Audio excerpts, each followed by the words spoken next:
So yeah, I titled this presentation Drawing Inspiration. And as Tyler mentioned, I'm an artist. And one of the ways I draw inspiration is obviously putting pen to paper. But another way is kind of looking at the landscape around me and drawing ideas out of it like you draw water from a well.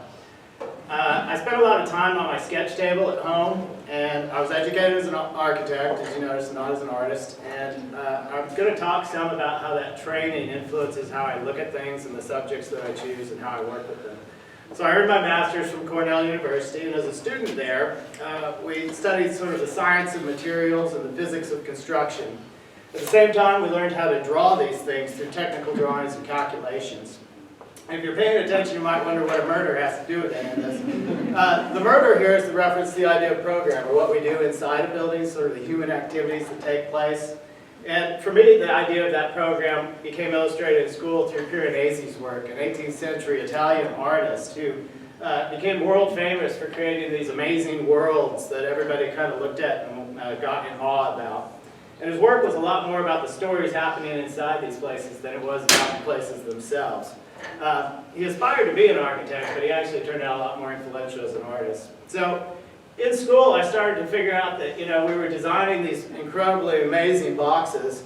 And I also kind of thought, maybe it's what goes on inside those boxes that gets pretty cool. The sort of endless possibilities of worlds and imaginary things. So one way I do that in my work is I draw a lot of storyboards. And these storyboards that I sketch, sometimes actually most often, they're non-linear.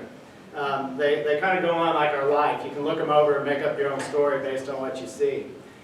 So today, in most of my work, in my drawings, I combine the two concepts from school, sort of the scientific inquiry into an idea and the surreal nature of our human experience. So if you ask me to draw a treehouse, I might first say, okay, I'm going to cut a section through a sponge. And then I'm going to work backwards from there and figure out how a tree might actually house you as a human being. But I'd like to return to the first idea, the landscape here, in just a second, and how I might draw ideas out of it. One of the tools that I use a lot in my work are diagrams. And here's an example of an agricultural field viewed from above. And this field is then diagrammatically organized into a series of patterns and shapes and paths. And the diagram for me is like a totem. I can somehow see things in it that I might have otherwise missed. And once I got this diagram, I like to reinsert things back into it. I imagine, I do this a lot, I imagine sort of a mechanical landscape and how the natural world and mechanical world might merge together into some sort of hybrid nature. And usually one drawing tends to lead to the next, and one idea leads to the next. And so I start to create stories out of these things. And so what would happen in a mechanical landscape, except for robot farms, for example. In this case, I think what that original field might be like in a robotic world, and I imagine the farms of the future might look more like automobile factories. So in the end, I think about these things, and my landscape became a science fiction story, and I imagine it might be best told through a pop-up book. So the idea of a miniaturized world sort of forming inside of a book where this industrial village is nestled between the rolling hills of the paper. The book somehow talks about all those ideas that I drew out of the landscape. But I also like to look at the urban environment. I think about urban planning. I think it's a lot like the process of weaving. If you imagine a giant loom floating up in the sky, sort of dropping patterns of development down onto the ground, depending on that fabric it weaves, we might get like a really smooth silk, or sometimes we get like a really coarse and itchy wool. Large cities, when we look at them, they sometimes can be a little bit overwhelming to us and seemingly chaotic. But just like in the landscape, you can use a diagram to sort of pull out of these different meanings and then break them down and reveal the underlying order to the city. Diagrams for me are like maps, but they're maps of experience. They're not maps of how I get from point A to point B. But I am interested in how we get from point A to point B in cities, because we do that a lot. Throughout the day, we pass by millions, hundreds and thousands of signs. And we have to start to subtract things from that landscape in order to sort of remember anything about it at all. The things we remember are called landmarks, and they define something about who we are and what that place is to us.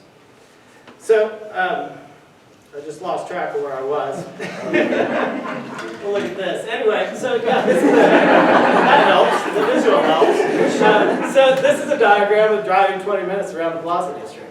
And this is that idea kind of put to work into a storybook. I like to think that maps are like stories. They're just waiting to happen. The last subject I'm going to cover real quickly, obviously, is the idea of our homes. Now, it was mentioned that there's a lot of homes in the world, and there's also a lot of people that don't have homes. One thing about them is that everybody needs one. I once spent about 3 weeks developing my ideas of homes by drawing a series of birdhouses that I imagine birds wouldn't want to live in at all. And so I'd look out my window and I'd see the birds sort of comfortable in their nests, and I'd think to myself, well, what would happen if that bird lived underneath the lake? How would I design that? And what I learned from this is by drawing a series of bad ideas about how birds don't want to live, I started to figure out good ideas about how we might want to live. So in any case, for me, the diagram of our homes, well, our homes are often very homogeneous. I'll often drive right past one without realizing it. The homes are put into our neighborhoods. And the main principle in our neighborhood seems to be more about organizing our lives than anything else to me. So I wonder if Sears and Roebuck had gone ahead and shipped out thousands of homes, what this organization would look like to us. If, say, for example, they shipped homes where one was with built-in drones or sound amplifiers, where if you bought a home, it was specifically made to make noise and amplify the noise inside of it. And your neighbor bought a home, and it was specifically made to sort of reflect that noise. And our lives became sort of this metaphor of the interaction between us, just like what Stephen might have been talking about. Anyway, that's my talk. Hopefully you'll grab a pad of paper and a pencil, go out there and draw some inspiration.